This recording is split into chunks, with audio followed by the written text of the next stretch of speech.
నమస్తే, welcome to our channel.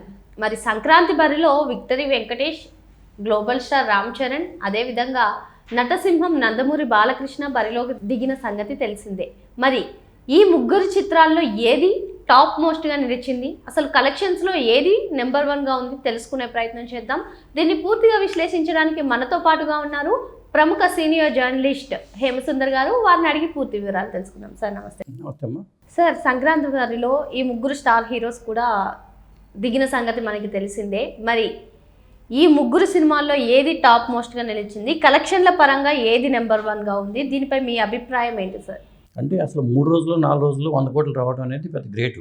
ఇప్పుడు 2 సినిమాలు అయితే 100 కోట్ల క్లబ్లో చేరిపోయినాయి. బాలకృష్ణ సినిమా 12 తారీఖు వచ్చింది, 12, 13, 14, 15, 16 5 రోజులు అయింది.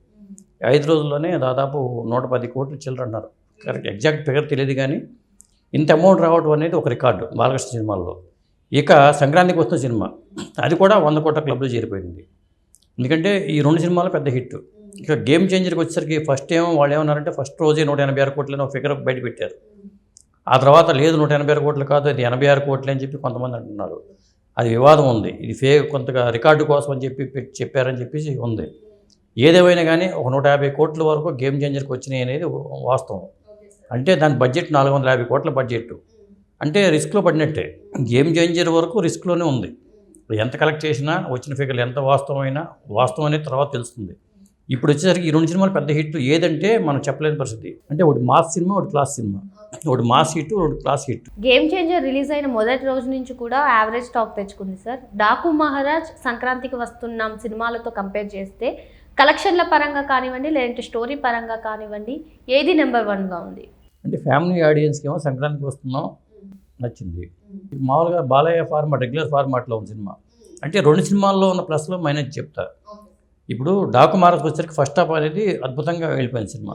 సెకండ్ హాఫ్ వచ్చేసరికి ఏంటంటే ఇప్పుడు సీతారాం పాత్ర, నానాజీ పాత్ర, డాకు మహారాజ్ పాత్ర, ఈ 3 పాత్రలు ఉన్నాయి. 3 షేడ్స్, 3 పాత్ర ముగ్గురు అనుకున్నారు. కొంతమంది తర్వాత కనీసం 2 అన్న ఉంటాయి అనుకున్నారు. అంటే వాళ్ళు ఆ సినిమాకి సంబంధించిన ఫీడ్బ్యాక్ ఇవ్వడంలో తప్పు చెప్పారు. అలా చెప్పకూడదు ఎప్పుడు. అంటే సెకండ్ హాఫ్లో ఒక డాకు మహారాజ్ పాత్ర ఉంటుంది, అది ఎలివేషన్ అద్భుతంగా ఉంటుంది చెప్పడం వల్ల ఇంకో పాత్ర ఎంటర్ అవుతుందేమో, పవర్ఫుల్ పాత్ర అనుకున్నారు. అది సెకండ్ హాఫ్ వచ్చేసరికి అందువల్ల అంటే హైప్ ఇచ్చేసరికి సెకండ్ హాఫ్లో అలా కాకుండా ఒకే పాత్ర కనిపించేసరికి 3 పాత్రలు లేవు, 2 పాత్రలు లేవు, ఒకే పాత్ర, ఆ 3 పేర్లు ఒక పాత్రకు సంబంధించిన అనడం అనేది.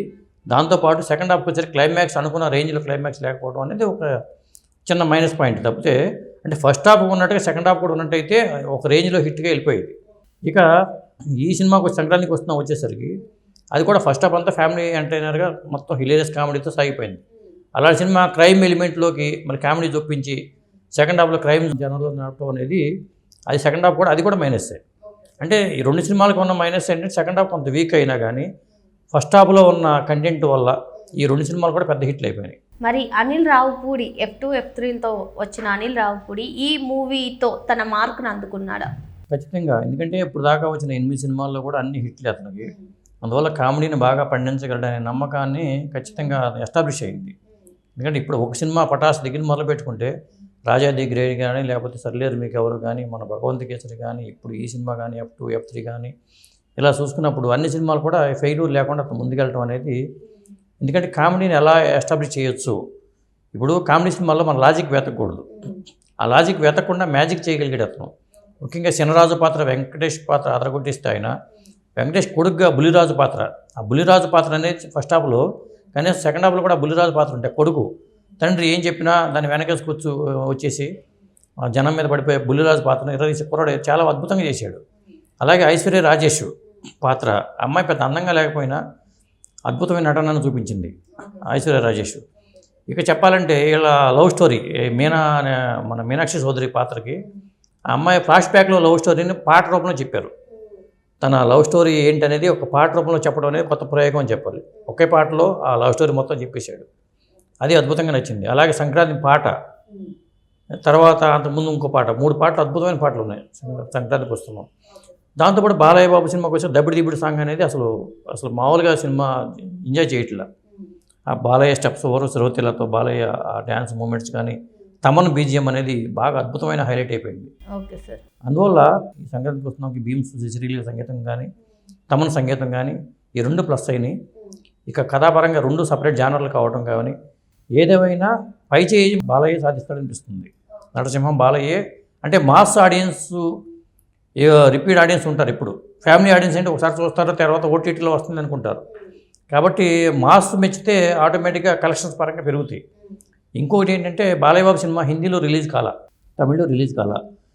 ఇది డబ్బింగ్ చేయడానికి లేట్ అయింది టెక్నికల్ ప్రాబ్లమ్స్ వల్ల. అందువల్ల 17వ తారీఖునే రిలీజ్ అవుతుంది. హిందీలో కూడా తమిళ్లోనూ రిలీజ్ అవుతుంది. అక్కడికి హిట్ అయింది అనుకో, ఎందుకంటే మధ్యప్రదేశ్ నుంచి ఇక్కడతో కనెక్ట్ చేసిన కథ ఇది డాకు మహారాజు. అక్కడ హిట్ అయిపోతే బాబీడియోలో ఉన్నాడు కాబట్టి అక్కడ హిట్ అయిపోతే ఆటోమేటిక్గా కలెక్షన్ మరి దూసుకెళ్ళిపోద్ది. కాబట్టి రెండు సినిమాల్లో కలెక్షన్ పరంగా చూసుకుంటేనేమో ఇది పెద్ద హిట్ అవుతుంది.